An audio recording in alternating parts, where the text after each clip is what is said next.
قاضی صاحب نے اس کو تعجب بھری نظروں سے دیکھا اور اس نوجوان سے پوچھنے لگے کہ تیرے ساتھ یہ کیا معاملہ پیش آیا ہے؟ تو قاضی صاحب یہ سمجھ رہا تھا کہ کوئی حادثہ پیش آیا ہے، لیکن جب اس نوجوان نے بتایا تو قاضی صاحب کے رونگٹے کھڑے ہو گئے۔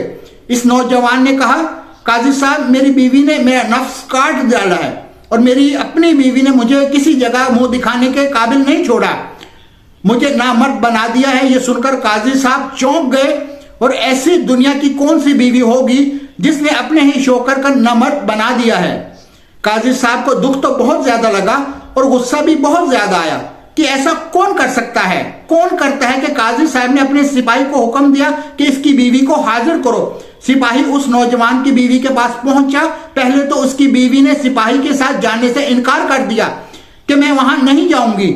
سپاہی نے اسے کہا کہ میری بہن، اگر تو میرے ساتھ نہیں جائے گی تو مجھے مجبوراً تجھے تیرے ساتھ زبردستی کرنی پڑے گی، لیکن قاضی صاحب کا حکم ہے جسے آپ اور ہم دونوں نے ٹال نہیں سکتے، لہٰذا میری مجبوری ہے کہ آپ کو لے کر جاؤں۔ بہتری اسی میں ہے کہ آپ میرے ساتھ چپ چاپ چلیں۔ اس کی بیوی مان گئی اور سپاہی کے ساتھ قاضی کی عدالت میں حاضر ہوئی۔ قاضی صاحب نے پوچھا کہ اے لڑکی، شاید تم دنیا کی پہلی بے وقوف لڑکی ہوگی جس نے اپنے شوہر کو نامرد بنا دیا ہے۔ اس کی بیوی نے کہا، قاضی صاحب آپ حقیقت کو نہیں جانتے، میری جگہ کوئی بھی عورت ہوتی تو وہ یہی کرتی۔ قاضی صاحب آپ میرا دکھ نہیں سمجھ سکتے۔ قاضی صاحب نے کہا، اگر تم ہمیں حقیقت سے آگاہ نہیں کرو گی تو ہمیں کیسے پتا چلے گا کہ دونوں میاں بیوی کے درمیان کیا معاملہ پیش آیا کہ تم اس حد تک آ گئی؟ تو لڑکی نے بلند آواز میں قاضی صاحب کہا کہ ہم دونوں کے بابا اکٹھے تجارت کرتے تھے۔ جب ہم دونوں بچپن میں تھے تو انہوں نے آپس میں وعدہ کیا کہ ہم دونوں اپنی بیٹی اور بیٹی کی شادی کریں گے تاکہ ہماری دوستی رشتہ داری میں بدل جائے۔ پھر جب ہم دونوں جوان ہو گئے تو میرے بابا نے مجھ سے کہا کہ میں نے تجھے بہت نازوں سے پالا ہے۔ آج میں تمہیں ایک بات بتانا چاہتا ہوں کہ میں نے تمہاری شادی بچپن ہی میں اپنے دوست کے بیٹے کے ساتھ مقرر کر دی تھی۔ میرے ساتھ تجارت کرتا تھا اور ہم دونوں دوستی کی مثالیں لوگ دیا کرتے تھے، اور اس کا بیٹا بھی بہت زیادہ نیک ہے۔ اگر تم چاہو تو میری پسند اور میرے وعدے کے مطابق اس لڑکے سے شادی کر لو، لیکن اگر تمہارا دل نہ کرے تو تم اس سے شادی ہرگز نہ کرنا۔ میں نے اس وقت اپنے بابا کو کہا، اگر آپ میرا رشتہ کسی بھکاری سے بھی مقرر کیا ہوتا تو بھی میں ضرور اسی سے شادی کرتی۔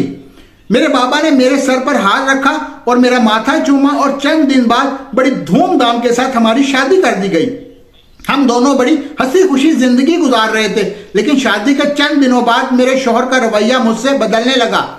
مجھے شک ہو گیا تھا کہ میرا شوہر کسی غلط راستے پر چل پڑا ہے، کیونکہ مجھے اکثر اوقات اس کے کپڑوں میں سے لمبے لمبے لڑکیوں کے بال ملتے۔ ایک دفعہ تو ایک کسی لڑکی کی انگوٹھی ملی۔ جب میں نے اس سے پوچھا کہ یہ تمہارے پاس کیا کر رہی ہے تو اس نے کہا کہ مجھے خود نہیں پتا یہ کہاں سے آ گئی۔ میں نے اسے باتوں میں بہت سمجھانے کی کوشش کی، لیکن اس کا وہی حال رہا۔ ایک دن میں نے اپنے شوہر سے کہا کہ تم مجھے اس بار تجارت کرنے کے لیے ساتھ لے جانا، لیکن میرے شوہر نے مجھے ساتھ لے جانے سے صاف انکار کر دیا۔ اب میرا شک یقین میں بدل چکا تھا کہ میرا شوہر مجھے گمراہ کر رہا ہے اور یہ کسی غلط راستے پر چل پڑا ہے۔ میں نے بھی سوچ لیا تھا کہ اب اس کو سبق سکھا کر رہوں گی۔ جب میرا شوہر اپنے قافلے کے ساتھ روانہ ہو گیا تو میں پیچھے گھوڑے پر سوار ہو کر اس کی جاسوسی کے لیے نکل پڑی۔ سفر بہت طویل تھا لیکن ہم جلد پہنچ گئے۔ سب تاجروں نے بازار سے تھوڑے فاصلے پر اپنے خیمے لگا دیے اور آپس میں مشورہ کیا کہ کل بازار میں جا کر اپنا سامان بیچیں گے۔ جب میں نے دیکھا کہ میرا شوہر اور باقی تمام تاجر اپنے خیمے لگا چکے تو میں بھی پیچھے گئی، ایک جگہ چھپ کر بیٹھ گئی۔ جب آدھی رات کا وقت ہوا تو میں ڈھونڈتی اپنے شوہر کے خیمے کے قریب پہنچی اور دروازے سے مجھے کسی لڑکی کی گندی آوازیں آ رہی تھی۔ جب میں نے اندر جھانک کر دیکھا تو میرا شوہر کسی لڑکی کے ساتھ زنا میں مشغول تھا۔ مجھے بہت غصہ آیا۔ میں اسی خیمے کے اندر داخل ہوئی اور میں نے وہ خنجر نکال کر اپنے شوہر کا نفس کاٹ ڈالا اور اس کو ہمیشہ کے لیے نامرد بنا دیا تاکہ اپنی پریشانی ختم کر سکوں۔ جبکہ باقی مقامی تاجروں نے کہا، یہ تو ہم سے کہتا تھا کہ یہ لڑکی میری بیوی ہے۔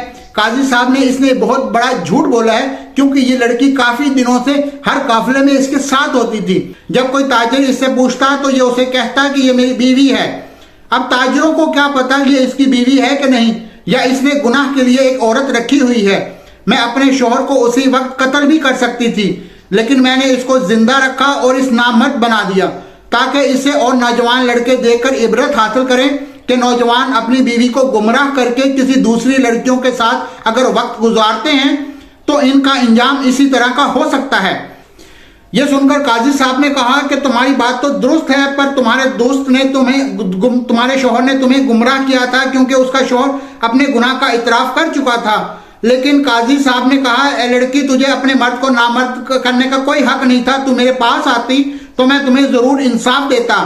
تو لڑکی نے کہا کہ لڑکی اپنے شوہر کو کسی اور لڑکے کے ساتھ ہم بستگی کی حالت میں دیکھ لے تو قاضی صاحب وہ کیسے خود پر قابو رکھ سکتی ہے۔ یہ سن کر قاضی صاحب نے کہا کہ تمہاری بات بالکل درست ہے، لیکن جو تم نے کیا ہے یہ تم دونوں میاں بیوی کا بہت زیادہ نقصان ہے۔ لڑکی نے کہا کہ میرا کیسا نقصان ہے؟ قاضی صاحب نے کہا کہ یہ تمہارا شوہر ہے۔ اب اللہ تعالیٰ نے میاں بیوی کی ازدواجی زندگی میں ہم بستگی کو دونوں افراد کے لیے ضرورت قرار دیا ہے، جس کے بغیر انسان زندگی نہیں گزار سکتا۔ لیکن لڑکی کہنے لگی، قاضی صاحب، مجھے کسی چیز کی طلب نہیں اور نہ میں ایسی لڑکی ہوں، میرا ایسا کام میں بالکل دل نہیں لگتا اور نہ ہی مجھے کوئی سکون ملتا ہے، اس لیے میں اپنی باقی زندگی اس کے ساتھ ایسے ہی گزاروں گی اور مجھے کوئی پچھتاوا بھی نہیں ہے۔ قاضی صاحب یہ الفاظ سن کر بہت پریشان ہوئے اور خاموشی اختیار کرنے لگے۔ جب پھر قاضی صاحب نے بڑے دربار میں کہا کہ میں اس مقدمے کا فیصلہ کرنے سے قاصر ہوں، مجھے سمجھ نہیں آ رہی کہ میں اس مقدمے کا کیا فیصلہ کروں، اس لیے یہ مقدمہ سلطان صلاح الدین ایوبی رحمۃ اللہ علیہ ہی حل کر سکتے ہیں۔ پھر یہ مقدمہ سلطان صلاح الدین ایوبی رحمۃ اللہ علیہ کے سامنے رکھا گیا اور سارے واقعے کی تفصیل بیان کی گئی۔ سلطان نے کہا کہ امید ہے کہ جو تم کہہ رہی ہو تم ان باتوں پر عمل پیرا ہو کر مرد ذات کو غلط ثابت کرو گی اور عورت ذات کی شان بڑھاؤ گی۔ پھر سلطان صلاح الدین ایوبی نے اس لڑکی کو 5 سال کے زندان میں بند کرنے کا حکم دے دیا اور دربار میں موجود تمام مردوں کو جمع کر کے اس آدمی کو ان کے سامنے کھڑا کر کے ان تمام لوگوں کو اس نوجوان کی مکمل کہانی سنانے کا حکم دیا تاکہ اس آدمی کو دیکھ کر باقی تمام مرد عبرت حاصل کر سکیں۔ اس کے بعد تمام عورتوں میں حوصلہ اور ہمت آ گئی، وہ کسی بھی مرد میں ایسی جرت نہ ہوتی کہ اپنی بیوی کے علاوہ کسی کی طرف بری نظر اٹھا کر دیکھے۔ سلطان صلاح الدین ایوبی رحمۃ اللہ علیہ نے فرمایا، میں کنوارے نوجوانوں خاص کر شادی شدہ نوجوانوں سے یہ بات کہنا چاہتا ہوں کہ اس دنیا میں شادی شدہ عورت کا سب سے بڑا سہارا اس کا شوہر ہوتا ہے۔ اگر وہ شوہر ہی اس کے ساتھ بے وفائی کرنے لگ جائے تو اس عورت کا اس دنیا میں جینے کا مقصد ختم ہو جاتا ہے اور اس عورت کے دل کو جو چوٹ پہنچتی ہے اس کو کوئی بھی حکیم یا کوئی بھی طبیب ٹھیک نہیں کر سکتا۔ اللہ تعالیٰ نے ہر انسان کو شادی کرنے کا حق دیا ہے اور ہر انسان اپنی شادی کر کے اپنی نفسیاتی خواہش کو پورا کر سکتا ہے۔ جو انسان شادی کے بعد شادی سے پہلے ایسے کاموں میں ملوث ہوگا تو اس کا انجام ضرور ایک نہ ایک دن اس لڑکے کی طرح ہوگا جو بیوی کے ہاتھوں نامرد ہو گیا ہے اور اپنی جان سے بھی جا سکتا تھا۔ یہ واقعہ پوری سلطنت کے لیے نشان عبرت بن گیا ہے۔ سلطان نے کہا کہ جیسا انسان اللہ سے توکل کرتا ہے اللہ تعالیٰ بھی اس کو اسی چیز سے نوازتا ہے۔ جب انسان کوشش کرے گا وہ حلال کھائے تو اللہ تعالیٰ اس کے لیے حلال کا بندوبست کر دیں گے، اور جب انسان چاہے گا کہ صرف حرام ہی کھانا ہے، حرام کی لذت ضرور ہوگی لیکن دنیا اور آخرت میں دونوں اس رسوائی اس شخص کا مقدر بن جائیں گی۔ کوشش کیجئے حلال یعنی نکاح کریں اور پاک صاحب بیوی کے ساتھ اچھے تعلقات بنا کر اپنی دنیا اور آخرت دونوں کو سنوار لیں۔ اللہ تعالیٰ نے قرآن پاک میں فرمایا ہے کہ زنا کے قریب مت جاؤ۔ اللہ تعالیٰ نے قرآن پاک میں یہ نہیں فرمایا کہ زنا نہ کرو، آپ نے فرمایا کہ زنا کے قریب تک نہ جاؤ۔ یہ کس قدر بری لعنت ہے جو شخص قریب سے آ کے گزر گیا، یعنی جس نے زنا کر لیا اور وہ اپنا ٹھکانہ دنیا اور آخرت میں جہنم جان لے۔ تو پھر سلطان صلاح الدین ایوبی نے باآواز بلند کہا، حضرت عمر فاروق رضی اللہ تعالیٰ عنہ کا قول ہے کہ تمام تر نعمتوں میں سے سب سے افضل نیک بیوی ہے۔ جب انسان نیک ہوگا تو اللہ تعالیٰ نیک انسانوں کو نیک بیویوں سے نوازے گا، اس لیے کردار کی حفاظت کریں۔ جب آپ کسی کی ماں بہن کی عزت کریں گے، اس کو بری نظروں سے نہیں دیکھیں گے تو آپ کی ماں بہن بھی آپ کی بیٹی بھی محفوظ رہیں گی۔ اللہ تعالیٰ ان کی حفاظت فرمائیں گے۔ دعا ہے کہ اللہ تعالیٰ ہم سب کو نیک اعمال کرنے کی نصیب فرمائے، آمین۔ دوستو انشاءاللہ پھر ملتے ہیں اگلی کسی ویڈیو میں، تب تک کے لیے اللہ حافظ۔